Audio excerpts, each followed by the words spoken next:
Hello everyone, मैं हूं जयेश राजगौर और स्वागत है आप सभी का इस नए इंटरेस्टिंग यूट्यूब वीडियो में। दोस्तों, हम पढ़ रहे हैं 12th स्टैंडर्ड का इकोनॉमिक्स न्यू सिलेबस और हम पहुंच चुके हैं आखिरी चैप्टर पर जिसका नाम है फॉरेन ट्रेड ऑफ इंडिया। जी हां दोस्तों, अगर आप इस चैनल पर नए हैं तो इसे जरूर सब्सक्राइब कीजिए, बेल आइकन दबाइए क्योंकि यहाँ आपको लगातार इकोनॉमिक्स, ओसीएम और इंफॉर्मेशन टेक्नोलॉजी के वीडियोज मिलते रहेंगे। दोस्तों, आप अब इस चैनल को ज्यादा से ज्यादा स्टूडेंट्स तक पहुंचाइए। हमने ऑलरेडी प्लेलिस्ट में सभी चैप्टर्स की प्लेलिस्ट बना रखी है, ओसीएम हो, इकोनॉमिक्स हो, आईटी के भी कई चैप्टर्स के वीडियोस हमने डाल दिए हैं। तो ज्यादातर स्टूडेंट्स तक इस चैनल को पहुंचाइए और अपना सपोर्ट बरकरार रखिए, लिखकर आंसर्स की प्रैक्टिस कीजिए और पढ़ाई जारी रखिए। चलिए दोस्तों, आज की इस वीडियो को आगे बढ़ाते हैं। फॉरेन ट्रेड ऑफ इंडिया में आज हम जानेंगे कंपोजिशन और डायरेक्शन ऑफ फॉरेन ट्रेड। चलिए एक क्विक रिकैप के साथ शुरू करते हैं। जी हाँ दोस्तों, अगर बात करें फॉरेन ट्रेड ऑफ इंडिया की तो दोस्तों याद रखिए, आज़ादी के समय से ही या अंग्रेज़ों के काल से ही हम फॉरेन ट्रेड में डील करते आए हैं और पहले से ही ये प्रक्रिया चलती आई है। हालांकि आज़ादी के बाद इसमें कई डेवलपमेंट हुए। हमारी सरकारों ने अलग अलग प्रक्रियाओं के जरिए, अलग अलग प्रोसेस के जरिए फॉरेन ट्रेड को मजबूती दी है और कई ऐसी चीज़ें बदलाव के रूप में हमारे सामने आई हैं। Before 1947 the pattern of India's foreign trade was typically colonial, यानी हम अंग्रेज़ों के गुलाम थे, उनकी कॉलोनीज थे हम, और इसीलिए उनके हिसाब से हमारा ट्रेड चलता था। India was a supplier of basically raw materials to the industrialised nations, यानी जो इंडस्ट्रियल नेशंस थे, जहां इंडस्ट्रियल रेवोल्यूशन बहुत ज्यादा हुआ था, उन्हें हम रॉ मटेरियल सप्लाई करने का काम करते थे।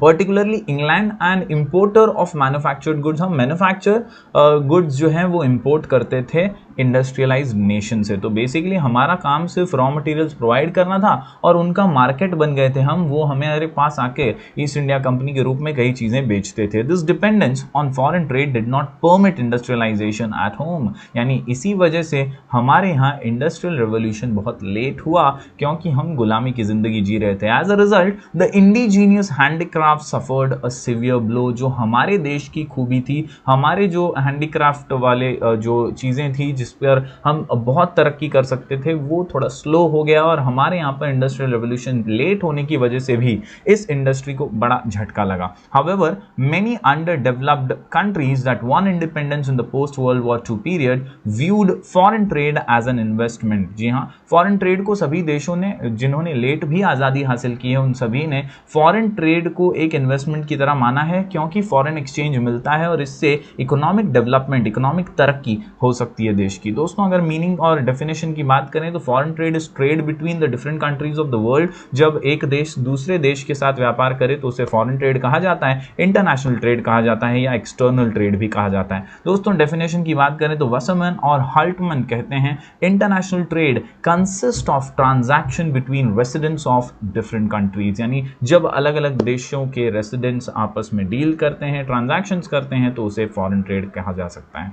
बढ़ते हैं दोस्तों आज के क्वेश्चन की ओर, composition and direction of foreign trade in India. जी हाँ दोस्तों, इंडिया का मिक्सचर क्या है, क्या हम एग्जैक्टली फॉरेन ट्रेड में डील करते हैं, कौन सी वस्तुएं हैं और कैसा ग्राफ रहा है आज़ादी के बाद से अब तक का, और किस तरह से, किस दिशा में हमारा फॉरेन ट्रेड जा रहा है, कितना हमें गेन हो रहा है, क्या नुकसान है, क्या वीक पॉइंट्स हैं, वो हम यहाँ पर जानने वाले हैं। Composition and direction of India's foreign trade. Over the last 70 years India's foreign trade has undergone a complete change in terms of composition and direction.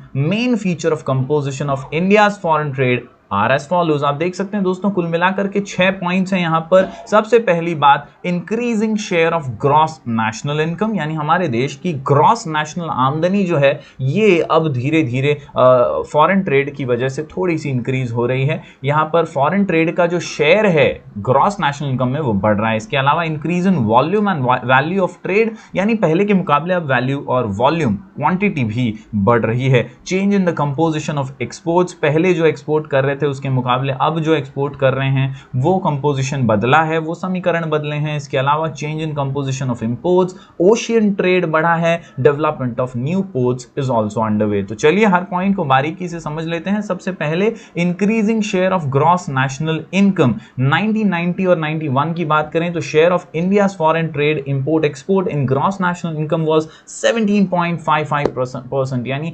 17% के आसपास ही जो फॉरेन ट्रेड का शेयर हुआ करता था ग्रॉस नेशनल इनकम में 1990 के दशक में, लेकिन अब अगर बात करें तो it has increase to 25% in 2006-7 and to 48.8% in 16 and 17। तो इस प्रकार आप देख सकते हैं किस तरह ग्राफ जो है बढ़ रहा है, फॉरेन ट्रेड बढ़ रहा है, फॉरेन ट्रेड काफी तेज गति से बढ़ रहा है और अब 48% तक पहुंच चुका है। इसके अलावा अगर बात करें increase in volume and value of trade की, तो since 1991 the volume and value of India's foreign trade has gone up.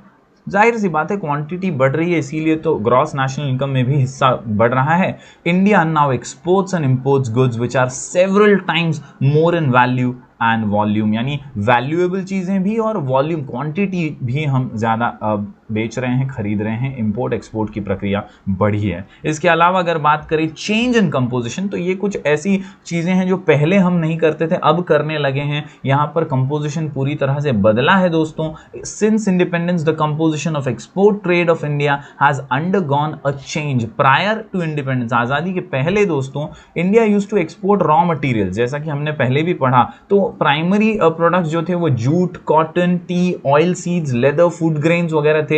लेकिन अगर जैसे हम अब इस नए दौर में देखें, नए एरा में हम देखें, आज़ादी के बाद से चीज़ें बदली हैं। अब रेडीमेड चीज़ें भी हम बेचने लगे हैं। पहले सिर्फ रॉ मटेरियल सप्लाई करते थे, अब हम garments, James, jewellery, electronic goods, specially computer hardware and software occupy a prime place in India's exports. तो अब कॉम्पोजिशन जो है रॉ मटेरियल से रेडीमेड तक भी आ चुका है। इसके अलावा अगर बात करें इंपोर्ट की, हम क्या खरीदते हैं, तो इसमें भी गहरा बदलाव आया है। प्रायर टू इंडिपेंडेंस, आजादी से पहले India used to import consumer goods like medicine, cloth, motor vehicles, electrical goods etcetera. ये चीजें अक्सर हम जो है इंपोर्ट करते थे, लेकिन अब apart from petrol and petroleum, India is now importing mainly capital goods। अब हम capital goods ज़्यादा import करते हैं, like high tech machinery, chemicals, fertilizers, steels etc। तो ये चीज़ें जो है स्टील वगैरह, ये अब हम ज़्यादा import करने लगे हैं। पेट्रोल, पेट्रोलियम जो है ये तो हमेशा से ही हमारी मांग रही है और import रहा ही है।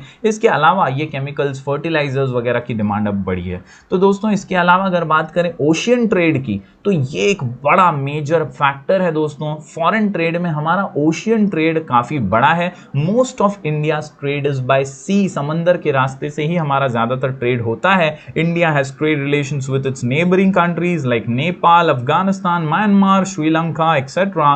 The share of India's oceanic trade is around 68%। जी हाँ दोस्तों, 68% का जो फॉरेन ट्रेड का शेयर है वो ओशियनिक ट्रेड का है। मतलब आप समझ सकते हैं कितना ज्यादा समंदर के रास्ते से ही व्यापार हमारा चलता है। इसके अलावा डेवलपमेंट ऑफ न्यू पोर्ट्स, और इसीलिए क्योंकि ओशियनिक ट्रेड ज्यादा है, पोर्ट्स का डेवलपमेंट जरूरी है। नए पोर्ट्स बनाना जरूरी है। जहाज जहां लैंड करेंगे, अनलोडिंग करेंगे, लोडिंग करेंगे, इसके लिए नए पोर्ट्स का डेवलपमेंट बहुत जरूरी है। For its foreign trade, India depends mostly on Mumbai, Kolkata and Chennai ports. Therefore these ports were overburden. पहले सिर्फ इन्हीं जगहों पर ज्यादातर जो है ट्रेड होता था, लेकिन ओवरबर्डन की वजह से अब recently India has developed new ports at Kandla, Cochin, Visakhapatnam, Nhava Sheva etcetera to reduce the burden on existing ports. तो अब जो है नए पोर्ट्स डेवलप हुए हैं और तेजी से फॉरेन ट्रेड की कंपोजिशन में बदलाव भी आया है। दोस्तों ये थे कुछ 6 points. Increasing share of gross national income, increase in volume and value of trade, इसके अलावा change in composition of exports और इंपोर्ट्स, इसके अलावा ओशियनिक ट्रेड और डेवलपमेंट ऑफ न्यू पोर्ट्स। चलिए अब ध्यान देते हैं direction of India's foreign trade पे। छोटा सा पैराग्राफ है दोस्तों, ये आपको बताएगा किस दिशा में हमारा फॉरेन ट्रेड बढ़ रहा है आगे और किस गति से बढ़ रहा है। अगर हम आज़ादी के बाद से अब कंपैरिजन करें तो अब हम तेजी से ग्रो कर रहे हैं। डेवलपिंग नेशन जरूर हैं, लेकिन फॉरेन ट्रेड में, फॉरेन एक्सचेंज में हम बहुत आगे चल रहे हैं। Direction of foreign trade means the countries to which India exports its goods and services and the countries from which it imports the goods and services. Thus, direction consists of destination of export and source of our imports। यानी हम किन से खरीदते हैं, किन देशों से खरीदते हैं और किन देशों को हम जो है सप्लाई करते हैं, एक्सपोर्ट करते हैं। तो आज़ादी के पहले की अगर बात करें तो हमारा सारा जो कॉन्सेंट्रेशन था, ट्रेड था, वो ब्रिटेन से ही था, इंग्लैंड से ही था। ज्यादातर फोकस उसी कंट्री पे था क्योंकि हम कॉलोनी थे।